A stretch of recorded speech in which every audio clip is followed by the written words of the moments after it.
This is Polyamory Weekly, episode 582 for October 20th, 2019. Coming up on today's show, breaking up with your metamour. That's coming up on today's show.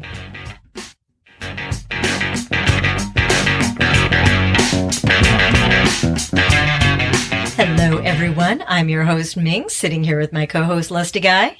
Happy to be here and lucky to be here as always, particularly because I'm in Cunning Minx's bed, which is one of my favorite places to be, if the truth be told. We're doing a bedcast. We may end up doing more bedcasts because it is awfully comfortable. And, it absorbs the sound.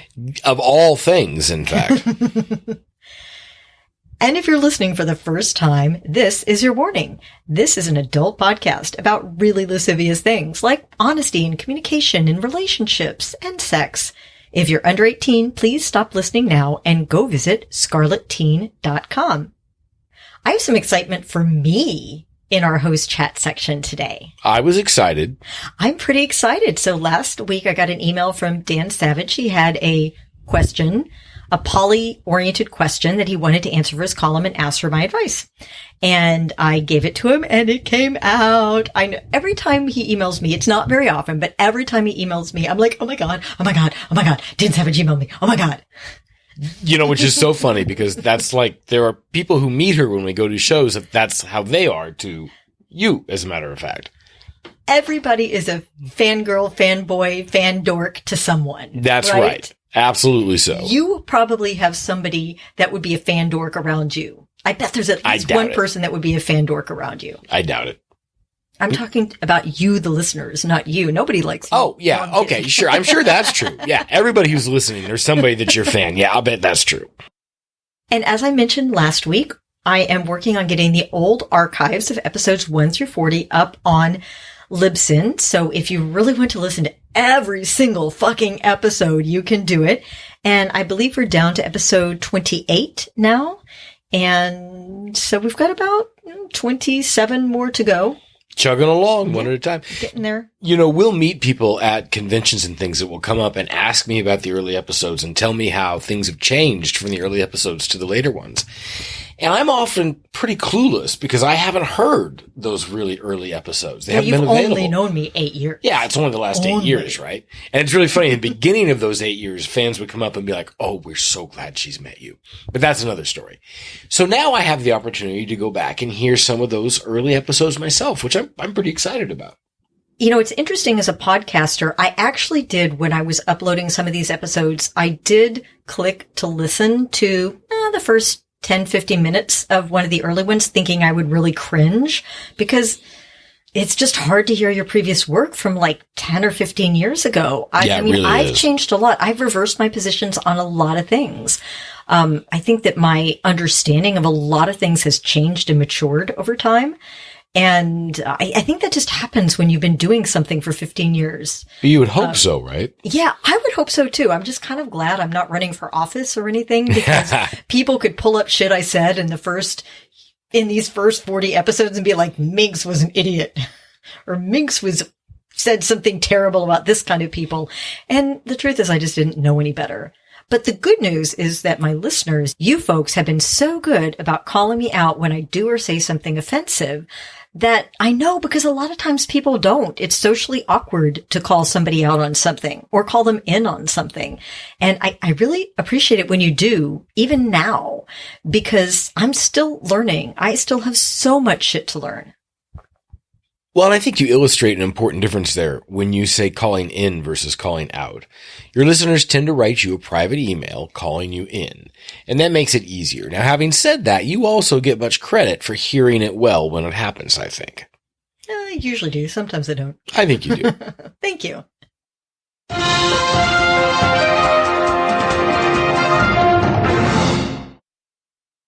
And this week for Polly in the News, you know, anybody who knows me knows the first section of every newspaper that I always turn to is that social section where they cover the weddings, right? That is so obvious. It's like I live for that. I can't wait to see who's wearing what dress and, how big the party was and who made it to. Yeah, right. This is total bullshit. In the best case scenario, I look at that stuff if there's a hot picture. Like if it's like one of those European pictures where there's a topless woman with a bikini, I'll look at it. Otherwise, forget about it. In any so many case. topless weddings. Oh, there should be. Okay. Wait a minute. Back to the original topic. If I were the kind of person who did look at that section, I might have seen a New York Times wedding section covering a poly wedding, if you can believe it, of all things, in Austin. Okay, so that last part's not surprising. Austin, Portland, Seattle, any of those could have been there. Yeah, but it's still Texas. That's right. But it's the New York Times wedding section covering a poly wedding. Wow. I know. Happily ever open. The New York Times wedding section covering a poly wedding. We'll put a link to the article in the show notes at polyweekly.com or in the show notes section of whatever app you are using to listen to this lovely podcast. But that's pretty damn cool. That's kind of amazing, really. It really is. And if that's not mind-blowing enough, earlier this month, there was an article on polyamory, the next sexual frontier in, get this, Christianity Today. Knock me over with a feather. I know. This is a magazine founded by Billy Graham in the 50s. And actually, it's not that bad of an article. It's really not. It kind of amazed me how little fire and brimstone and how much acceptance there was in the article, at least in the excerpts that Alan put up there. And Alan, kudos to you again for this work. In particular, my fingers would smoke and I would catch fire if I read this thing in the original source. So well done, man. Thank you for that layer of insulation. Yeah, it's really interesting. It's a story of this couple that, were Christian and high school sweethearts. And then the wife started hanging out with a family friend, fell in love, and they decided to become polyamorous. And there's this question of, as a pastor, as a church, how do we accept these people? What do we do with them? But they were at least asking the question and addressing it in a fairly reasonable way. The excerpts include various bits of what they refer to as pastoral advice, which I take to read down. I'm a godless atheist, and you all look alike to me once you're believers. So take that as what it is. But it looked to me like it was writing for a pastor for how to effectively provide support to and provide, what do they call it, ministering to the people in their flock. And that in and of itself is a pretty cool attitude compared to cast them out, they're evil, blah, blah, blah, blah, blah, blah. If you have a news article you think is interesting or questions, comments, feedback, you can call 802-505-POLY to leave a voice comment, or you can email polyweekly.com and attach an MP3 file with your questions or feedback. If you want to book us or do anything that involves a calendar, a review, a book, or money, email lustyguy@polyweekly.com.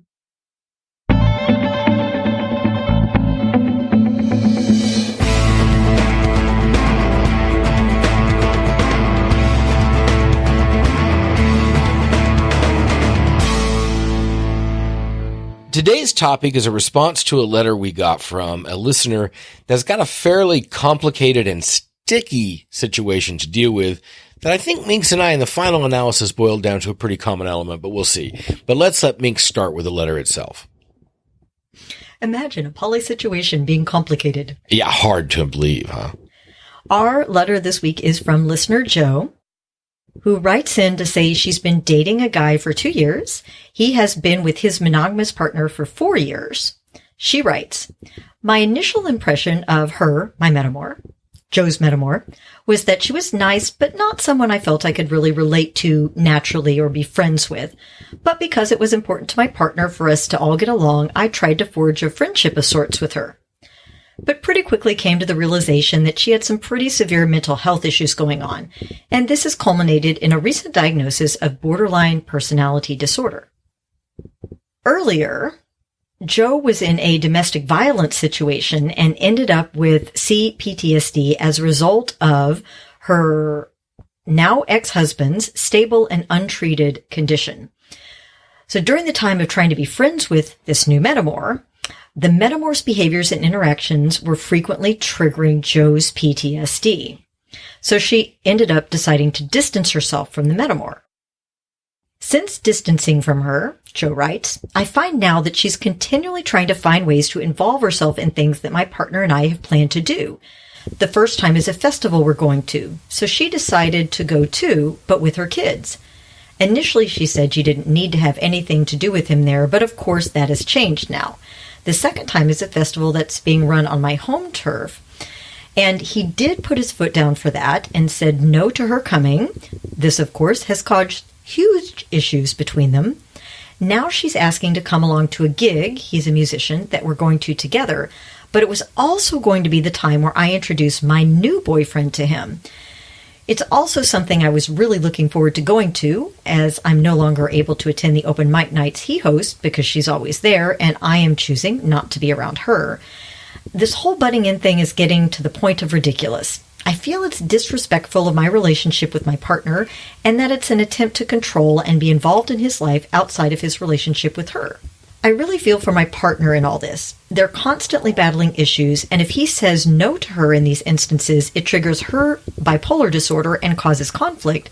But then if he says yes, it risks triggering my PTSD. Any nuggets of advice? We have nuggets. We have boulders of advice. Oh, yeah. All kinds of things to say. Let me start this. So there's two experiences that I have that your situation very much reminds me of.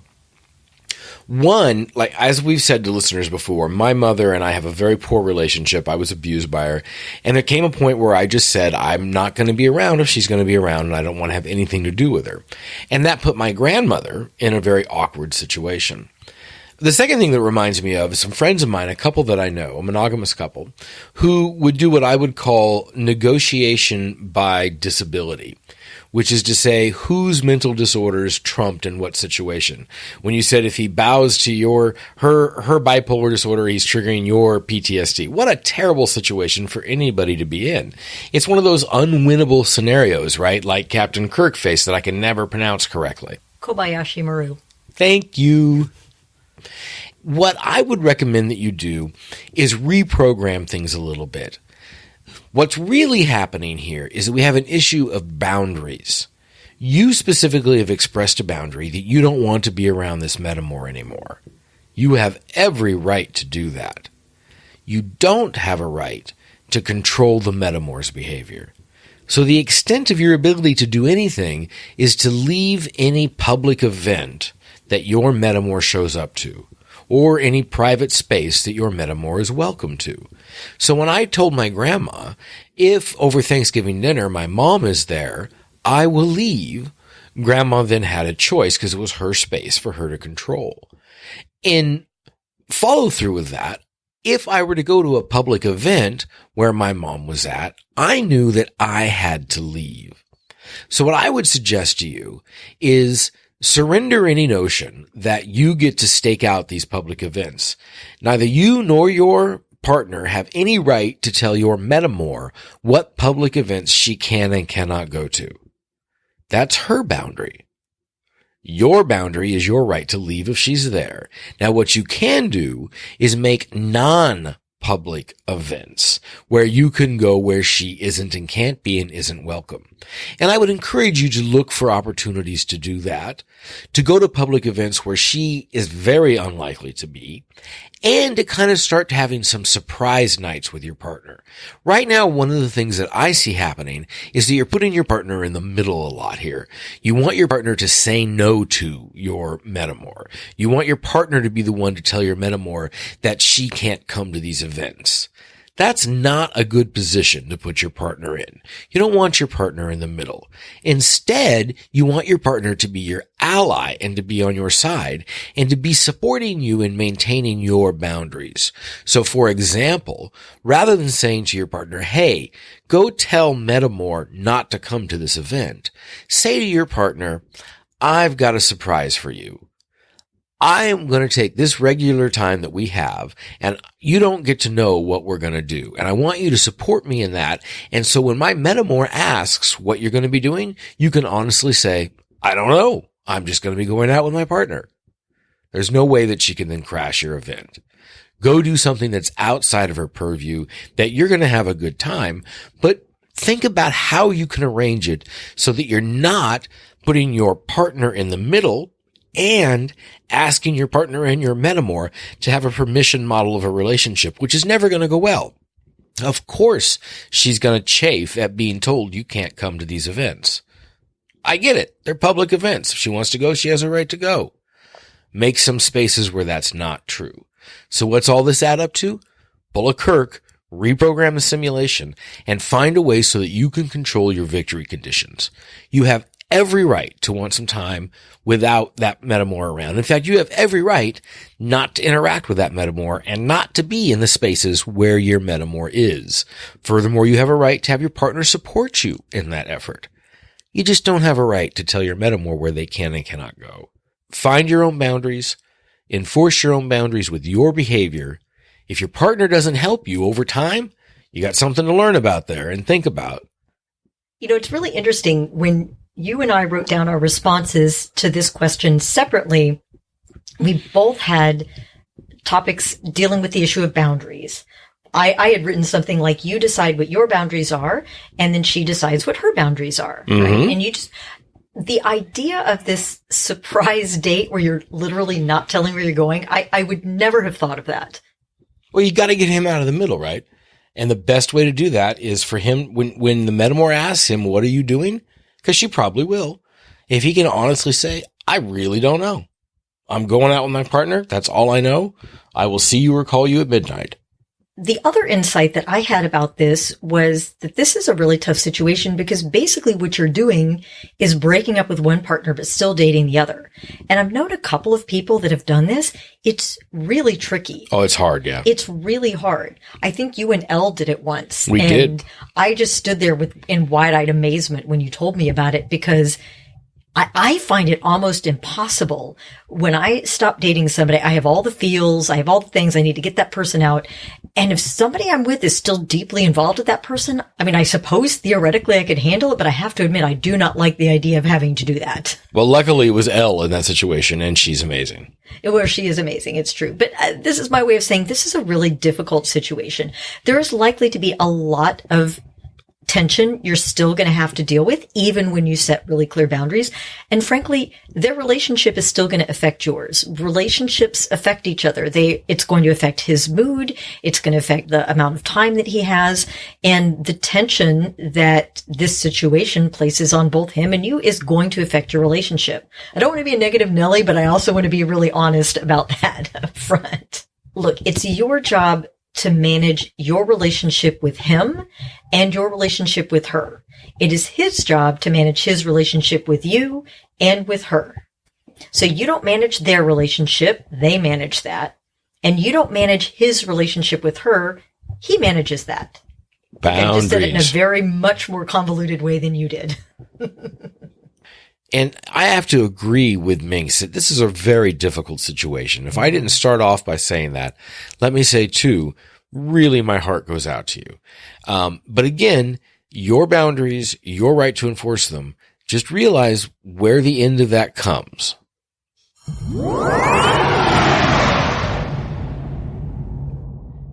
So, got something to say back? Hear me make a huge mistake that you can't wait to tell me how wrong I am? Or you just want to join the online conversation? Well, come on in over at facebook.com/PollyWeekly or on Twitter @PollyWeekly or @CunningMinx. Feel free to tell us what you have to say. Argue with other listeners. It's fun. Ha! Our feedback this week is from C in Amsterdam on, I was going to say last week's episode, but it was over 2 weeks ago. So we'll say on the last episode, which was episode 581.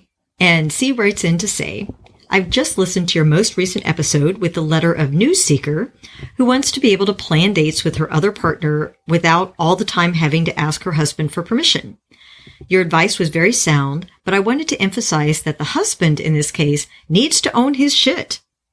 That he's not growing and that the situation in which she finds herself is a toxic pattern that was good in the beginning of their open poly adventure. Give him some space to grow, be kind and compassionate. But after this amount of years has turned bad, it should have been temporary. Now he has to unlearn the comfort of controlling her And next, to also still grow into feeling confident that she loves him, won't leave him, and is a wise adult that can be trusted to make the right decisions for herself. So she needs to ask him, what do you need from me to be able to actually grow into being okay with my having my own agency? He's going to have a rough time, but if he really loves her, he has to trust her, and he has to build confidence in their relationship. They didn't marry for nothing, I hope, and there should be some trust and respect there.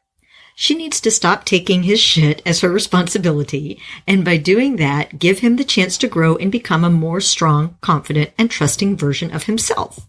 That's the most loving thing she can do for him now, I think.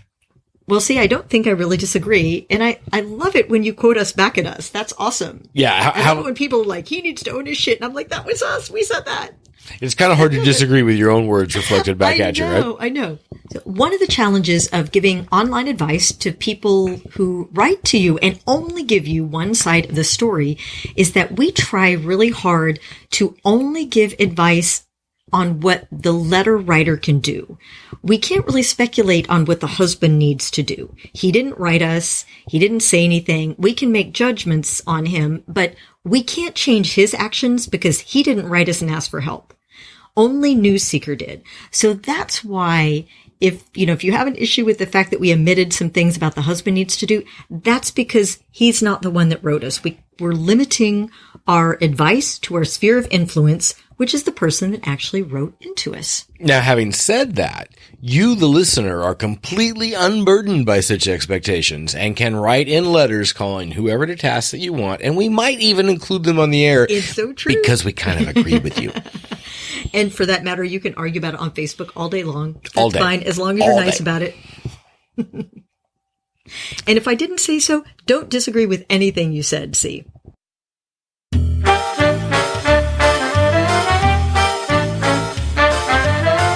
It's time for your Happy Poly Moment of the Week, brought to you by Fubbly Polyamorists everywhere. For today's Happy Poly Moment, we have a letter from Faye who writes, I'm writing to say, first of all, that I really love the podcast. I've been listening for a few years now, and it's been full of insightful, useful advice. Thank you so much. Note to listeners, want to get your letter read, butter us up a little bit to start. Also, hearing people's Happy Poly Moments makes my heart sing. So I wanted to return the favor and share my own Happy Poly Moment. A while ago, I had to go to the hospital for surgery. I was lucky enough to have my two wonderful boyfriends with me for support and company. While the three of us were waiting in the hospital for me to be taken into surgery, it turned out that there were actually other poly people sitting right across from us, and we got to talking. We exchanged some info and stayed in touch. Turns out we have much in common. So even though the reason I had to be in the hospital was less than ideal, I had my loved ones with me and also made new friends. What are the odds? Anyway, I hope you and your awesome co-hosts will continue the show for a long time. Kind regards, Faye. So thank you so much for writing in, Faye. And this letter reminds me so much of what I believe was one of the first poly classes I taught. It was very early on, and it was called 5 Places to Meet Poly People, because that was the question I was getting the most often on the podcast. This was in like the first year or two, right? And so I had this list of, bisexuality conferences, pagan circles, Renaissance fairs, sci-fi convictions. I love it. Yeah. Sci-fi conventions, swing clubs. And now I'm thinking, just the hospital. Well, I think we're getting of a certain age. Well, we don't know how old Faye is. No. We're a certain age. That doesn't mean Faye is. But we know how old we are. It's true. But I love that we can actually just run into poly people at the hospital now, instead of having to seek them out at the pagan and science fiction conventions. Absolutely. And, for the record, I had a brief moment of you hooking up with somebody you met in the hospital, which really entertained me.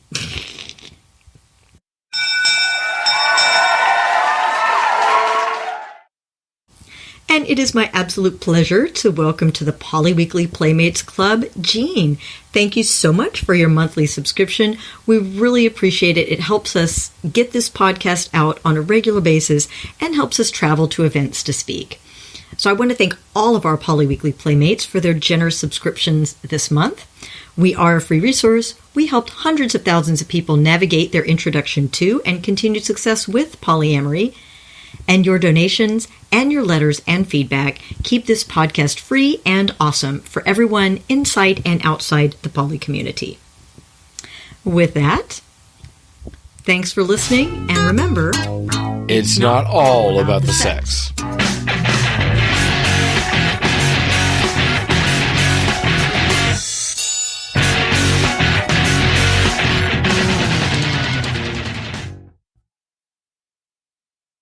If you have an interesting nude art... Nude? If